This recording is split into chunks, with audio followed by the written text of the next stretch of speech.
ابو هريره رضی الله تعالی عنہ د نبی کریم صلی الله علیه وسلم نه حدیث نقل کړي چې پیغمبر علیه الصلاۃ والسلام فرمایي لا يزال يستجاب للعبد همیشه به د بنده دعا قبلیږي د بنده دعا قبلیدل د الله په نسبت باندې دا مهرباني به همیشه سو پورې معلوم یدعو باسم چې د بنده ګناه نه غوښتي د ګناه سوال نه دی کړی او قطیعت رحم یا د خاص ګناه خپلوانو سره رشتہ دارانو سره د خپل ولای او د رشتې د کټ کېدو سوال نه دی کړی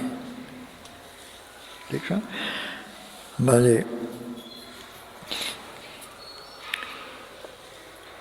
والدین لور او زوی سره اولاد مور او پلار سره رور خور ضرور او خور سره د رشتې ختمېدو سوالونه الله ته کوي چې الله سوچت کی کنه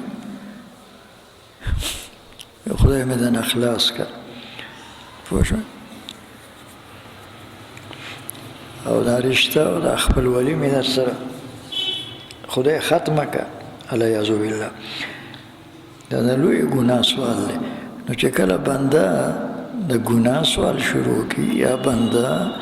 خپل سره د خپل ولی د ختمېدو د کټ کېدو د شلېدو سوال شروع کی بیا د دعا نه قبلي د دعا الله نه قبلي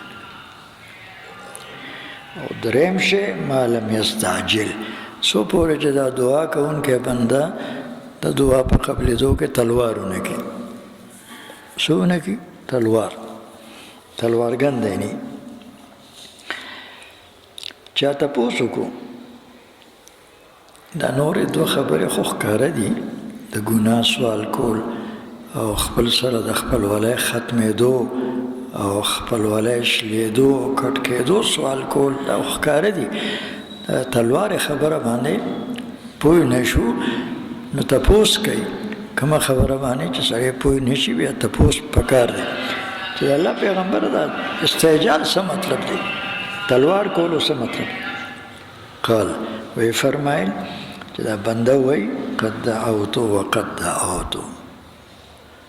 ما خو فلانی وخت کې دا سوال کړی فلانی وخت کې مې دا سوال کړی او زما سوال خو نه دی قبول شوی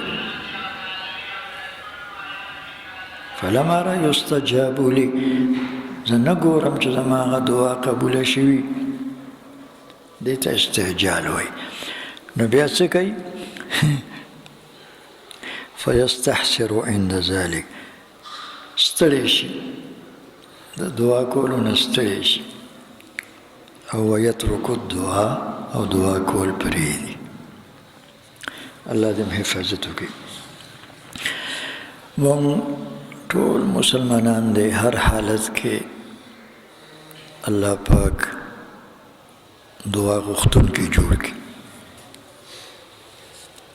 مالداران غریبانان امیان مولیان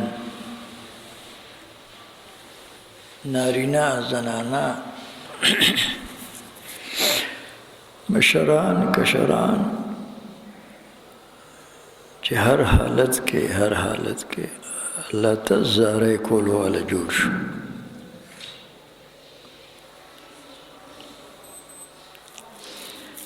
حاجت مې پېښ شو د حاجت پوره کولو دپاره د حاجت پوره کېدو دپاره الله ته زاري وکړم مسله راته پېښه شوه مشکل راته پېښ شو چې د مسلې او د مشکل د حل لپاره الله طرف ته توجه وکړم او الله ته عاجزۍ کولو والا جوړ شم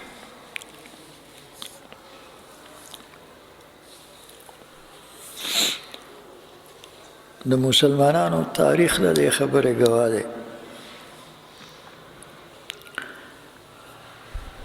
چې د هر چا هره مسله هر وخت کې د هر بنده هره مسله په دې حل شوې ده چې بنده د دغې مسلې حل الله نه غواړي. د غوښتو د هغې آدابو خیال وساتي، کم آداب چې ښودلي شوي دي، نو الله یې مسله حل کوي. بادشاه دی او که وزیر دی، پوه شوې، خان او نواب دی او که فقیر دی، د ټولو مسلې الله حل کړي دي او حل کوي. خو بنده به د خپلې مسلې د حل لپاره الله ته زاري کوي. هغه طریقه باندې به زاري کوي، دعا به کوي، کومه طریقه د دعا چې محبوب پیغمبر صلی الله علیه وسلم ښوولې.